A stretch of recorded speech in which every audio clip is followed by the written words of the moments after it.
안녕하세요. 결혼한 지 4년 된 30대 여성입니다. 제가 오늘 이렇게 여길 찾은 건 이렇게 표현하자니 저도 마음이 편치는 않지만 주제 파악 못하는 신우 때문이에요. 솔직히 집안일인 만큼 저도 얘기를 할까 말까 고민이 많았거든요. 그런데 저도 사람인지라 어디다 속 시원히 말도 못하고 당하기만 하고 있으려니 열받잖아요. 그래서 하소연하러 왔습니다. 남편하고 처음 만났을 당시 제 나이 29, 남편은 33으로 지인을 통한 소개팅이었습니다. 제가 남편과 나이 차이가 나다 보니 첫 만남에 대놓고 결혼 생각을 하고 나온 건 아니라고 말을 했었거든요.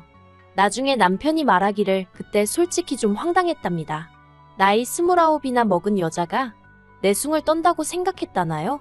하지만 전 정말로 29이란 제 나이가 많다고 생각하지도 않았고 솔직히 아쉬울 게 없었어요. 결혼 생각이 없다는 말도 제 입장에선 남편의 입장을 배려해서 한 말이었고요. 그리고 말이 나왔으니 말이지만 소개팅도 그냥 중간에 주선한 지인이야도 만나보라고 괜찮은 사람이라고 그래서 만났던 거지 해도 그만 안 해도 그만인 상황이었습니다. 하지만 처음 제 마음이 어땠던지 간에 남편은 저를 무척이나 마음에 들어하는 눈치였고 이후로 매우 적극적으로 다가왔어요. 그래서 저도 얼마 못 가 마음의 문을 열고 2년의 진지한 교제 끝에 부부의 연을 맺게 되었지요. 결혼까지 이르는 과정에서 크게 어려운 부분은 없었습니다. 양가에서 반반씩 지불하여 신혼살림을 시작할 아파트 한 채를 마련해 주셨고 그 외 예단부터 시작해서 혼수도 서로 뒷말라오지 않을 정도로 적당한 선에서 남들하는 만큼 했거든요. 구체적으로 하나하나 따져보진 않았지만 양가에서 지출한 총금액만 놓고 보자면 남편 쪽이 40, 저희 쪽이 60 정도 했을 거예요.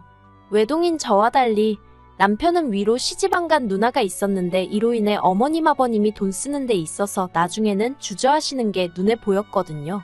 그걸 눈치채신 저희 부모님이 배려하시는 마음으로 조금 더 내주신 걸로 알아요. 결혼 당시 저는 대학 졸업 후 운 좋게 바로 시중은행에 취업하였고 남편은 대기업을 다니고 있었습니다. 그리고 결혼은 현실이다 보니 앞으로 먹고 사는데 솔직히 큰 문제는 없겠다고 생각을 했지요. 제 연봉하고 남편 연봉을 더하면 어디 가서 목에 힘 꽤나 줄 정도까진 아니더라도 남들 하는 거 어느 정도 흉내는 내고 살겠구나 싶었으니까요. 그리고 실제로 지난 3년 동안은 어느 다른 부부들처럼 작은 다툼이 종종 있기는 했어도 결혼 자체는 하기를 잘했다 싶을 만큼 비교적 원만한 생활을 이어갔어요. 하지만 지난해 남편이 뜻밖의 이야기를 꺼냈습니다. 남편이 일하는 부서에 해외파 매니저가 새로 왔는데 자기가 해외파라 그런 건지 국내파 직원들을 대놓고 무시를 한다고요. 그리고 남편은 본인도 말하기를 운이 좋아서 대기업에 들어갔지 학벌 자체는 좋은 편은 아니에요. 그렇다 보니 매니저가 국내파 직원들 중에서도 유난히 저희 남편을 미워라 하면서 걸핏하면 남편이 한 업무를 가지고 다른 직원들 앞에서 망신을 주더랍니다. 그리고 그로 인해 남편이 말하기를 솔직히 얼마 전부터는 아침에 출근 준비를 하는 것 자체가 스트레스고 고역스럽게 느껴진다며 어떻게든 이직을 하고 싶다대요. 그리고 그토록 괴로워하는 남편에게 차마 사회생활이 다 그런 거다. 이직은 무슨 이직이냐 어딜 가도 이상한 사람은 있기 마련이니 조금만 참고 견뎌라 뭐 차마 그렇게 말을 할 수는 없더라고요. 아쉬운 마음이 크긴 했지만 남편의 결정을 믿고 따라주겠다 했습니다. 그런데 문제라고 해야 할지 실은 저희가 올해는 아이를 갖는 쪽으로 방향을 잡아둔 상황이었거든요. 그런데 남편이 이직을 하면서 월급도 줄고 일하는 시간도 약간 길어졌기에 지금 애를 낳는 게 현명한 건지 아무튼 이래저래 생각이 많아지대요. 물론 낳아 키우자면 키울 수야 있었지만 원래 조금이라도 더 좋은 것만 주고 싶은 게 부모 마음이니까요. 그리고 이런 고민으로 제가 골머리를 앓고 있던 무렵 남편이 황당한 일을 벌였습니다. 그건 바로 이사를 고민하시던 어머님께 저희 집 근처로 이사를 와달라고 했던 거지요. 제가 어이가 없어서 남편더러 도대체 무슨 생각으로 그런 거냐니까 한다는 말이 가까이 살면서 이런저런 도움을 받아보려고 했답니다. 하다못해 반찬이라도 한두 개 얻어먹으면 그나마 살림에 도움이 되지 않을까 싶었다나요. 황당하고 어이가 없었지요. 까놓고 말해서 그깟 생활비 몇 푼 아끼자고 어머님 아버님 곁에 살고 싶어하는 며느리가 몇이나 있겠어요? 하지만 남편은 정말 좋은 뜻으로 그런 거라며 황당해하는 저에게 억울하다 난리였네요.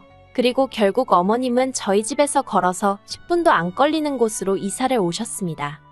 어머님의 이사와 관련해서 제 나름대로 우려했던 몇 가지가 있었는데 그중 하나가 어머님의 방문이었거든요. 그리고 아니나 다를까 우려했던 대로 이사 이후로 어머님은 걸핏하면 저희 집에 찾아오시기 시작하셨습니다. 연락은 하고 오실 때도 있었고 안 하고 오실 때도 있었는데 어느 쪽이든지 간에 집에 저희가 있는 한 문을 안 열어드릴 수는 없었으니 큰 차이는 없었어요. 그리고 솔직히 때로는 어머님이 안쓰럽게 느껴지기도 했었는데 그게 실은 어머님도 어머님대로 집에만 있는 신우랑 부딪히기 싫으니까 대피하듯 저희 집에 오시는 거더라고요. 그 얘기를 듣고 나서는 그래도 한두 시간이라도 저희 집에 계시다 가시면 마음이 풀리신다니 다행이다 싶기도 하고 그래서 저도 제 나름대로 어머님께 잘해드리려고 마음을 많이 썼어요. 숫기 없는 성격인데도 말도 먼저 걸고 그랬더니 어머님은 저랑 당신이 많이 가까워졌다고 느끼신 모양이에요. 언젠가부터 저더러 혹시 신우 소개해줄 만한 사람 없냐며 저에게 부탁 아닌 부탁을 하기 시작하셨으니까요. 그런데 제가 은행을 다니고 있긴 했어도 외국계이기도 하고 사무실로는 겨우 일주일에 한 번 출근을 하는 수준이었으니 다른 직원들과 교류가 많지는 않았거든요. 그렇다 보니 저도 다른 직원들에 대해서 많이 알지를 못했고 또 다른 사람도 아니고 신우한테라니 말이 쉽지. 여러 가지로 생각을 안 할 수가 없잖아요. 그래서 몇 번이나 완곡하게 어머님께 죄송하다고 말씀을 드렸지요. 그런데 다른 걸로는 절 크게 난처하게 하신 적이 없는 어머님이셨는데 이 일만큼은 크게 실망하시고 서운한 티를 내시는 거예요. 그래서 결국 안 되겠다 싶어서 남편에게 신우는 어떤 스타일을 좋아하느냐고 물었습니다. 그랬더니 키 크고 능력 있는 사람이면 좋겠다 했고 그때 문득 한 사람이 제 머릿속을 스쳤습니다.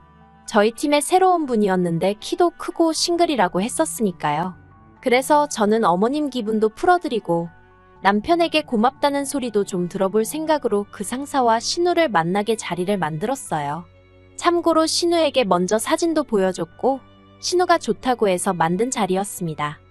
그리고 그렇게 두 사람이 만났는데 일단 신우는 제 상사가 싫지 않았던 모양이에요. 외모도 나쁘지 않고 매너도 있더라며 내심 또 연락이 오기를 기다리는 눈치였으니까요. 하지만 저희 상사는 저에게 문자로 어쨌든 신경 써줘서 고맙다는 연락을 해오긴 했지만 솔직히 저희 신우가 마음에 들지 않았던 눈치였습니다. 제가 무슨 일이라도 있었냐고 조심히 물으니 상사가 그냥 저만 알고 있으라면서 하는 말이 아무리 소개팅이라고 해도 첫 만남이고 둘 다 나이가 40이 넘었는데 그러면 어느 정도 서로 매너가 있어야 하는 거 아니냐면서 알고 보니 식사부터 시작해서 커피에 간식까지 다 얻어먹은 것도 부족해 저 집에 안 데려다 주실 거예요? 그러더랍니다. 집이 완전히 정반대 방향이었는데 말이에요. 상사가 하는 말이 제 신우라는 것도 알고 있고 제 입장도 난처하겠다 싶어서 집에까지 데려다 주기는 했는데 한마디로 남자한테 바라는 게 많은 여잔 것 같아서 별로랍니다. 그래서 제가 정말 죄송하다고 그런데 혹시 제 입장을 생각해서라도 한 번만 애프터 신청을 해주시면 안 되겠냐고 물었어요. 그랬더니 상사가 자기 누나도 시집살이를 호되게 하는 걸 봤다면서 알겠다고 한 번만 더 만나보겠다고 대신 자기한테 더는 다른 걸 기대하면 안 된답니다. 그래서 정말 감사하다고 인사하고 신우에게는 남편을 통해 제 상사인 만큼 매너 있게 행동해달라고 말을 전했지요. 하지만 역시나 상사는 저희 신우가 어지간히 마음에 안 들었던 모양이에요. 두 번째 만남 이후로 슬며시 제가 어땠는지 물으니 저번보다 더 단도직입적으로 얼굴은 이쁘장한데 성격이 별로라면서 딱 잘라 말하더군요. 게다가 두 번째 만남에서도 신우는 이론 한 푼 쓰질 않더랍니다. 그러면서 이건 돈이 문제가 아니라 마인드의 문제인 것 같다대요. 그런 이야기를 듣는 내내 제 낯이 얼마나 뜨겁던지. 그래서 저도 더는 상사에게 부탁을 할 수도 없고 그저 여러 가지로 죄송했다고 몇 번이나 사과를 드렸네요. 한편으론 신우도 두 번째 만남 이후론 저나 남편에게 이러쿵저러쿵 말이 없었기에 그럭저럭 잘 마무리되는 듯 했습니다. 그런데 이후가 문제였어요. 며칠 후 남편이 저더러 이야기 좀 하자더니 불같이 화를 내기 시작했습니다. 알고 보니 저희 상사가 부모님이 안 계셨던 모양이에요. 저는 몰랐다고 했습니다. 회사 상사의 부모님이 살아계신지 돌아가셨는지까지 아는 경우는 많지 않으니까요. 그리고 상사 나이가 44이었는데 흔하진 않지만 그렇다고 무슨 천혜고아도 아니고 그게 그렇게나 화를 낼 일인가 싶었지요. 그런데 남편이 또 묻기를 저희 상사한테 누나가 둘이나 있는 걸 알고 있었냐입니다. 그래서 누나가 있는 건 알았지만 둘인 줄은 몰랐다고 했더니 잘 알아보지도 않고 소개팅을 주선하면 어떡하냐면서 어떻게 자기 누나한테 부모도 없고 누나만 둘이나 딸린 남자를 소개해 줄 수 있냐고 계속해서 화를 내는 거예요. 그리고 제 입장에서도 들어주는 것도 정도가 있지. 갈수록 어이가 없어서 결국 키 크고 능력 있는 남자면 된다고 하지 않았냐고. 상사 키가 188이고 연봉도 1억 가까이 되는데 뭐가 문제냐고 받아쳤네요. 그리고 어차피 둘이 잘 되지도 않았는데 이제 와서 그런 조건들을 들먹이며 나한테 화를 내는 이유가 뭐냐고 했더니 그래도 신우가 저한테 너무 실망했다며 속상해하더라나요. 자기를 얼마나 만만하게 봤으면 그런 남자를 소개할 수가 있냐면서요. 솔직히 저희 신우라고 해서 이쁘장한 얼굴 말고는 딱히 자랑할 것도 없습니다. 그리고 나이가 40인데 아무리 이쁜들 20대 30대에 젊음이 있는 것도 아니고 그렇다고 직장이 탄탄한 것도 아니에요. 초등학교에서 가끔 기간제 교사로 일을 하긴 했지만 그것도 매번 재계약을 해야 했고 재계약으로 이어지지 않는 경우도 허다했으니까요. 그래도 어디 가면 자기 직업이 꼭 초등학교 선생님이라고 하는 사람입니다. 그렇기에 더욱이 기분이 나빠도 제 상사가 나빠야지 신우가 나쁠 상황은 아니다 싶었는데 그리고 무엇보다 어차피 소개팅이 파토가 난 상황에서 신우도 제 상사 조건이 마음에 안 들고 제 상사가 그렇다고 신우한테 매달리고 귀찮게 한 것도 아닌데 왜 저한테 난리인 건지 도저히 이해를 할 수가 없었네요. 그리고 남편이 신우를 대신해서라고 해야 할지 아무튼 한번 난리를 쳤으면 그만이지 그걸로도 분이 안 풀린 건지 어쩐 건지 신우랑 어머님이 또 그 일을 물고 늘어지기 시작했습니다. 어머님이 저더러 얘기 좀 하자면 남편도 없이 저를 따로 시댁으로 부르시더니 이번 일로 제가 시댁 식구들을 어떻게 생각하고 있는지 잘 알게 됐다는 알 수 없는 말씀을 늘어놓으셨어요. 나름대로 교양 있게 말씀하고 싶으셨던 건지 몹시도 애둘러서 말씀하셨지만 결국 제가 시부모님도 무시하고 신우도 무시해서 그런 조건의 남자를 데려왔다는 식으로요.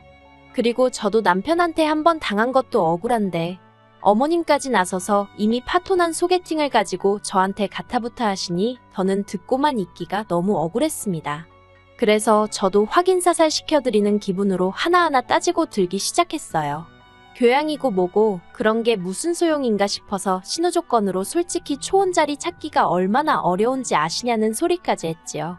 그랬더니 어머님이 정말 시쳇말로 개거품을 무시면서 그러면 너는 내 딸이 어디 후처자리나 알아봐야 한다는 소리냐고 악을 쓰시길래 그게 아니라 신우도 나이가 나이인 만큼 상황 판단을 잘 해야 한다는 얘기라고 딱 잘랐네요. 이 일로 저는 완전히 시부모님 눈밖에 나게 되었습니다. 그리고 솔직히 처음엔 어머님한테 야속한 마음이 컸던 게 사실이에요. 그간 그래도 어머님이랑 잘 지내왔다고 생각했고 제 나름대로 어머님의 인품에 있어서 좋게 생각하는 부분들이 있었으니까요. 하지만 자식일에는 장사 없다더니 막상 신우일에서는 옳고 그르고 그런 것들을 제대로 판단하지 못하시대요. 그리고 그런 와중에 신우는 신우대로 자기가 소개팅에서 한 짓은 깨닫지 못하고 자기가 왕년에 얼마나 잘 나갔는 줄 아냐면서 한때는 자기가 무슨 기업 대표하더라고도 데이트를 했었다는 소리나 해대는데 오죽하면 제가 세상 천지에 왕년 없는 사람이 어딨냐고 쏘아붙이기까지 했다니까요. 하지만 이 모든 갈등 속에서도 남편이 하다못해 중립만 지켜줬으면 제가 이렇게 억울하진 않았을 겁니다. 그런데 남편은 계속해서 저더러 자기 누나 기분도 이해를 해주라며 저더러 같은 여자면서 너무 냉정하다더니 급기야는 한다는 소리가 저도 자기 아니었으면 신우처럼 혼자 늙었을지 누가 아냐는 막말을 해대더군요. 그 소리를 들었을 땐 정말 자존심이 상해서 솔직히 저도 남편이 좋아서 한 결혼이긴 했지만 남편이랑 이루어지지 않았대도 누구한테라도 갔겠죠. 저는 신우처럼 적어도 오르지 못할 나무를 쳐다보고 착각 속에 빠져 사는 한심한 사람은 아니었으니까요. 그리고 남편에게 그 소리를 듣고는 며칠 동안 정말 밤잠을 설칠 만큼 기분이 좋지 않았습니다. 이번 일이 아니었다면 저는 평생 저를 구해줬다고 착각하는 인간이랑 한 이불을 덮고 살 뻔한 거니까요. 그래서 저는 남편과 이혼을 결심했습니다. 꼴 같지 않고 말 같지 않은 착각을 하는 인간, 저야말로 걷어주고 싶은 생각이 싹 사라졌거든요. 남편은 저더러 이혼하면 여자만 손해라는 헛소리를 해대길래 한 달에 500씩 버는 여자랑 280 버는 남자랑 이혼하면 적어도 280 버는 남자가 더 후회할 거라고 쏘아붙였더니 그건 또 찍소리도 못하대요. 일단은 협의 이혼으로 진행하고 싶은데 남편이 계속 고집을 피우면 변호사 사서 소송해볼 생각입니다. 솔직히 신호 소개팅이나 파토나고 말 줄 알았는데 제 결혼 생활까지 파토가 나게 되다니 유감이기는 해요. 하지만 뭐 좋은 쪽으로 생각하려고요. 아이라도 있었으면 아마 남편이란 작자는 더 기고만장해서 애딸린 여자가 어쩌고 하면서 저를 무시했을 수도 있잖아요. 늦지 않게 남편의 실체를 알게 돼서 정말 다행이다 싶고요. 앞으로 지리한 시간 싸움일 테지만 지치거나 흔들리지 않을 거예요.